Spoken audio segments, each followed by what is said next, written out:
It's late, almost midnight. The house is quiet except for the soft hum of the TV downstairs.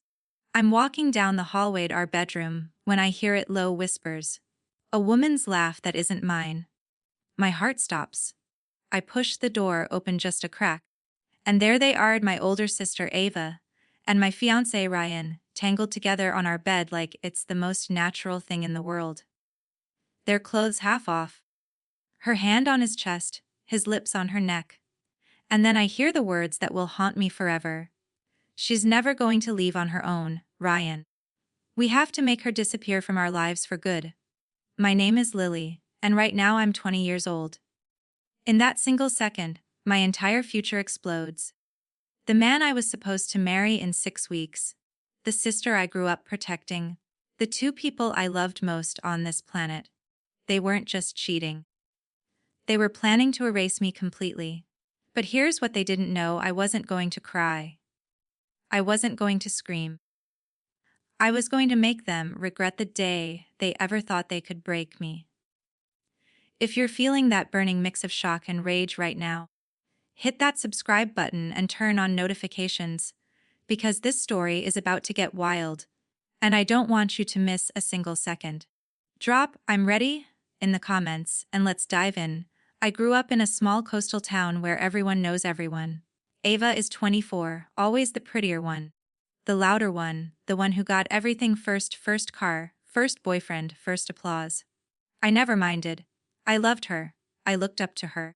When Mom got sick 3 years ago, it was me who quit college to take care of her while Ava needed space to find herself. When Mom passed, I was the one holding Dad together while Ava flew to Europe for a month to heal. But I never complained. That's just who I was: quiet, loyal, always putting family first. Then Ryan walked into my life. I was working double shifts at the beach cafe to pay the bills when he sat down at my counter, ordered a black coffee, and smiled like the sun came out just for me. He was 26, an up-and-coming photographer, funny, gentle. The first person who ever looked at me like I was the only girl in the room. 6 months later, he got down on one knee, in front of the lighthouse at sunset. I cried so hard I couldn't even say yes. I just nodded until he laughed and slipped the ring on my finger. Ava came home for the engagement party. She hugged me so tight I thought she was genuinely happy. "You deserve this, little sis," she whispered. Ryan kissed my cheek and said, "Your sister is the best maid of honor we could ask for." I believed them. God, I actually believed them. But tiny cracks started appearing almost immediately. Ryan started working late, on photo shoots that never showed up on his portfolio. Ava suddenly needed him to help her move apartments 3 times in 1 month. I found women's perfume on his jacket that wasn't mine. When I asked, they both laughed it off. "You're being paranoid, Lil," Ava said, rolling her eyes. "We're just friends helping each other out." I wanted to believe her. I forced myself to believe her. Because the alternative was too painful. But doubt is a slow poison. It creeps in at 3 a.m. when he's not beside you. It whispers when you see them exchange glances across the dinner table that last a second too long. And one night, it finally screamed. I came home early from my shift because the cafe closed for repairs. I was excited. I had bought Ryan's favorite takeout as a surprise. But when I walked in, the house was dark except for one light upstairs, our bedroom light, and the sounds: soft moans, the creak of the bed, my sister's voice saying his name like it belonged to her. I stood outside that door for what felt like hours, phone in my shaking hand, recording everything. I didn't burst in. I didn't make a scene. I just stood there, tears rolling down my face, letting the truth burn itself into my soul. And that's when I heard the real plan. Not just an affair. They wanted the house we had just bought together, the one I put every penny of Mom's life insurance into. They wanted me gone, broken, humiliated, so completely destroyed that I would disappear from their perfect little love story without a fight.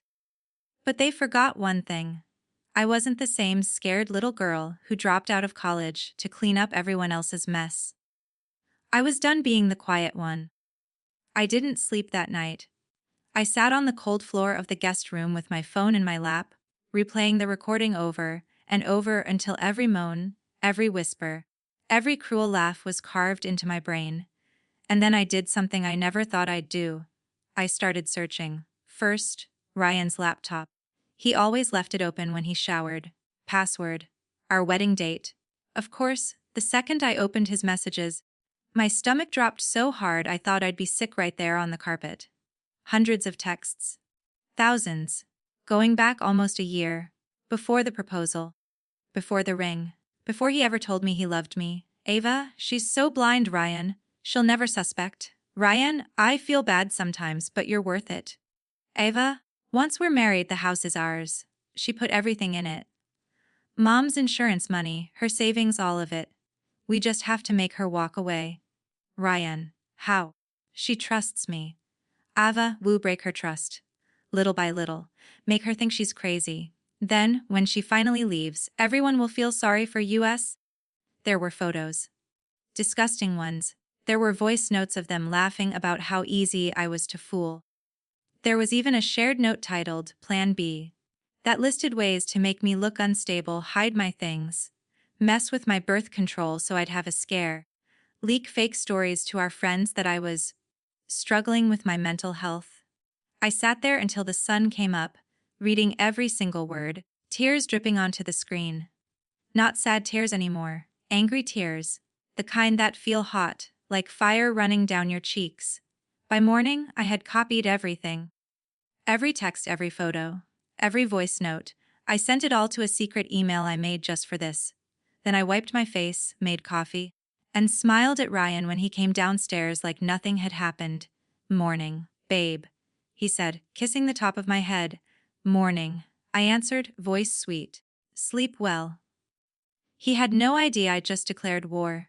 Over the next 2 weeks, I became the best actress in the world. I laughed at their jokes. I let Ava plan my bridal shower. I even posted cute couple photos with Ryan captioning them. Counting down the days. They thought they had me exactly where they wanted me, clueless and happy. But behind the scenes, I was building something unstoppable. I started with our joint bank account. Remember how I said I put Mom's entire life insurance into the house? Well, I had quietly opened a second account months ago. Just in case. Every extra paycheck, every tip, every dollar I could hide, I moved it. By the time I was done, their perfect plan was about to collapse on an empty account. Then came the bridal shower. Ava insisted on hosting it at her fancy new apartment, the one Ryan had been helping her pay for. 50 guests. All our friends, family, Ryan's coworkers. She wanted to show off. I let her. She had no idea I had already replaced the cute slideshow she made of Lily and Ryan's love story with something different. The day of the bridal shower arrived like a perfect storm, wrapped in pink balloons and champagne flutes. Ava had gone all out.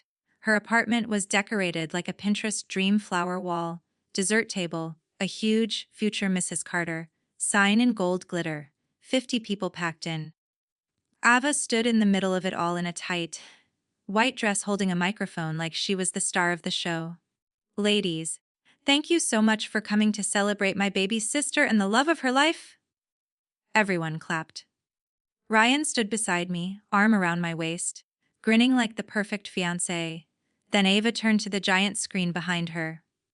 Okay, everyone, quiet down! I worked so hard on this surprise video montage of Lily and Ryan's journey. You're gonna cry, it's so sweet. The lights dimmed. The first photo popped up. Me and Ryan on our first date, laughing at the cafe, Ows from the crowd. Next, the proposal at the lighthouse. More tears and cheers. Ava squeezed my hand. Love you, sis. I squeezed back harder than I should have. Love you more, Ava. The video kept playing for exactly 38 seconds. Then the screen went black for half a second, and my own voice came through the speakers, calm and ice cold. But that's the fairy tale version. Here's the real one. Gasps rippled through the room as the first text message screenshot filled the screen, huge and impossible to miss. Ava Garayan. Can't wait to sleep in OUR bed tonight while she's working late again. Next screenshot. Ryan Ava. Feels wrong sometimes, but being with you feels so right. Then the photos. Them kissing in his car, them in hotel mirrors, them in our bed, sheets I had bought with mom's money. The room went dead silent except for someone's champagne glass hitting the floor and shattering. Iva's face turned ghost, white. Ryan let go of my waist like I was suddenly burning him. I stood up slowly, walked to the front, and took the microphone from Ava's frozen hand. Keep watching, everyone. It gets better. The next slide was the voice note. I pressed play. Ava's voice, loud and clear through the speakers. Once we break her, she'll run away like she always does. Then the house is ours. She already paid for everything. We just have to make sure she never fights for it. Ryan's mom started crying. Dad looked like he was about to have a heart attack. Ava tried to lunge for the laptop. Turn it off! She's lying! She faked everything! But I was ready for that. I held up my phone so everyone could see. I was streaming the whole thing live to a private Facebook group called The Truth About Ava and Ryan, that I had created that morning and quietly invited every single person in that room to. 50 people in the room, 200 watching online within minutes. I looked straight at Ava and Ryan and smiled for the first time in weeks. Surprise? Ava started screaming that I was crazy, that I photoshopped everything. Ryan just stood there, mouth opening and closing like a fish, no words coming out. I turned back to the crowd. Every screenshot is time-stamped. Every photo has metadata. Every bank transfer from the Jord account to Ava's rent is right there on the last slide. Oh, and Dad. That life insurance money Mom left us. Ask Ava where the other half went. Dad stood up slowly, face red, tears in his eyes. Ava, is this true? Ava couldn't even look at him. She just grabbed her purse and ran, pushing people out of the way, heels snapping as she fled down the stairs. Ryan tried to follow her, but 3 of his biggest clients were already texting him that they were dropping him. He looked at me, eyes pleading. Lily, please, let me explain. I stepped closer so only he could hear. You had 6 months to explain. Now you get to live with the truth. I turned the microphone off, walked straight out the door, and never looked back. The video ended up with over 400,000 views in 3 days. Their names were trending in our town, jobs lost, friends gone, family destroyed, and me. For the first time in years, I could finally breathe. 2 days after the bridal shower, my phone wouldn't stop blowing up. At first it was friends. Are you okay? I'm so sorry, Lily. We had no idea. Then came the messages from people I hadn't spoken to in years, screenshots of Ava crying in her car, Ryan getting yelled at in the grocery store parking lot, both of them deleting every social media account they had. But the ones that made me laugh out loud were from Ava and Ryan themselves. Ava's first text came at 3:17 a.m., the night of the showered. You ruined my life. I hope you're happy. You're dead to me.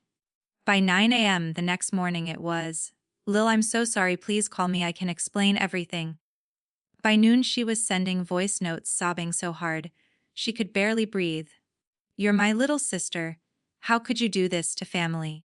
Mom would be ashamed of you. I didn't reply to a single one. Ryan showed up at my dad's house the very next day. He looked like he hadn't slept. Hair messy. Eyes red, carrying a bouquet of roses like that was going to fix anything.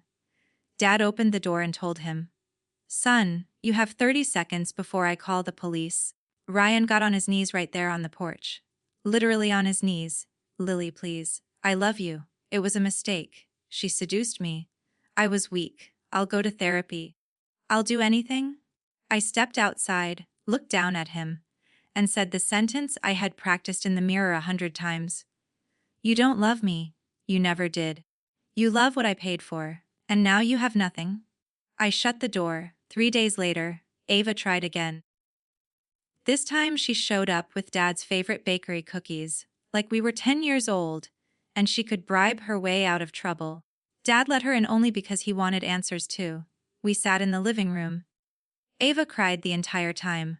I was jealous, okay? You always got the good things. Mom loved you more. You got the perfect guy. I wanted something that was mine. I looked at her and asked one question. When mom was dying and I was changing her sheets at 3 a.m., where were you? She had no answer. Dad told her to leave and not come back until she paid back every dollar she stole from mom's insurance money. She left crying. She still hasn't paid a cent. A week later, the bank statements came in. Turns out they had been draining the joint account for months: fancy dinners, hotel rooms, even Ava's new couch. My lawyer sent them both formal letters demanding repayment, or we'd see them in court. Ryan lost his biggest photography contract the same week. Ava got fired when her boss saw the video. They moved into a cheap studio apartment together and lasted exactly 6 weeks before they started fighting nonstop and broke up. I heard he sleeps on friends' couches now. I heard she moved 3 hours away and changes jobs every few months. And me. I sold the house and put every cent into a new place that is completely, perfectly mine. I finished my college degree online. I started dating again slowly. Only guys who look me in the eye and mean it. Some nights I still cry about mom. Some nights I still get angry. But most nights, I fall asleep knowing I stood up for myself when no one else would. 3 years have passed since that bridal shower went up in flames. I'm 23 now.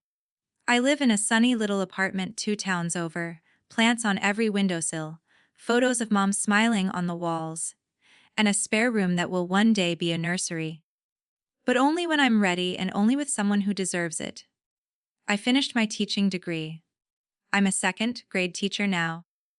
The kind of teacher mom always said I'd be. The kids call me Miss Lily and run to hug me every morning. Their laughter heals places I didn't know were still broken. I'm dating someone new, Noah. He's quiet, kind, and the first time he met Dad, he shook his hand and said, "Sir, I know what your daughter has been through, and I'll never give her a reason to doubt me." Dad cried. I cried. Noah just held my hand.